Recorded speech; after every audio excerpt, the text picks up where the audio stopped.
અને આગળ વાત કરીએ, મેડિકલ કોલેજમાં લાંચ કેસમાં ઈડીએ મોટી કાર્યવાહી કરી છે. તો લાંચનો જે કેસ બન્યો હતો મેડિકલ કોલેજમાં, જેમાં દેશભરમાં અલગ અલગ સ્થળોએ દરોડા પાડવામાં આવ્યા છે. ગુજરાત, મધ્યપ્રદેશ સહિત 15 સ્થળોએ દરોડા પડ્યા છે.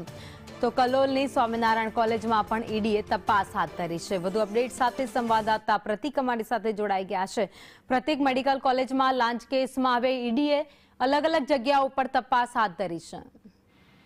ભાવિની, મેડિકલ કોલેજ લાંચ કેસમાં જૂન 2025માં સીબીઆઈમાં કેસ દાખલ કરવામાં આવ્યા હતા અને કેસ દાખલ કર્યા બાદ હવે ઈડીની એન્ટ્રી થઈ છે. 10 રાજ્યોમાં 15 સ્થળો ઉપર ઈડી દ્વારા દરોડા પાડવામાં આવ્યા છે, જેમાંથી 7 મેડિકલ કોલેજો છે. સાથે જ મેડિકલ કોલેજોના સંચાલકો અને તેમની સાથે સંકળાયેલા કેટલાક સરકારી અધિકારીઓના ત્યાં દરોડાની કામગીરી કરવામાં આવી છે. આંધ્રપ્રદેશ, તેલંગાણા, મહારાષ્ટ્ર, ગુજરાત, છત્તીસગઢ, રાજસ્થાન, બિહાર અને ઉત્તર પ્રદેશ સહિત દિલ્હીમાં આ દરોડાની કામગીરી કરવામાં આવી છે. અને ખાસ કરીને એનએમસી એટલે કે નેશનલ મેડિકલ કોલેજના કેટલાક ગોપનીય દસ્તાવેજો, જે મહત્વના દસ્તાવેજો હોય છે, તે લીક કરવા માટે સરકારી કર્મચારીઓને લાંચ આપવામાં આવી હતી. જેના આધારે જે મેડિકલ કોલેજો તેમના ઉપર જ્યારે ઇન્સ્પેક્શનની કાર્યવાહી થતી હોય છે ત્યારે ઇન્સ્પેક્શન માટે તેમને અગાઉથી જ સૂચના મળી જતી હોય છે. આ પ્રકારની કામગીરી માટે લાંચ આપવામાં આવી હતી અને આ જ કારણથી હવે ઈડી દ્વારા પણ દરોડા પાડવામાં આવે છે. કેટલાક સરકારી અધિકારીઓનું પણ નામ સામે આવ્યું છે. તેમના ઘરે પણ દરોડાની કામગીરી હાથ ધરવામાં આવી છે. તેમજ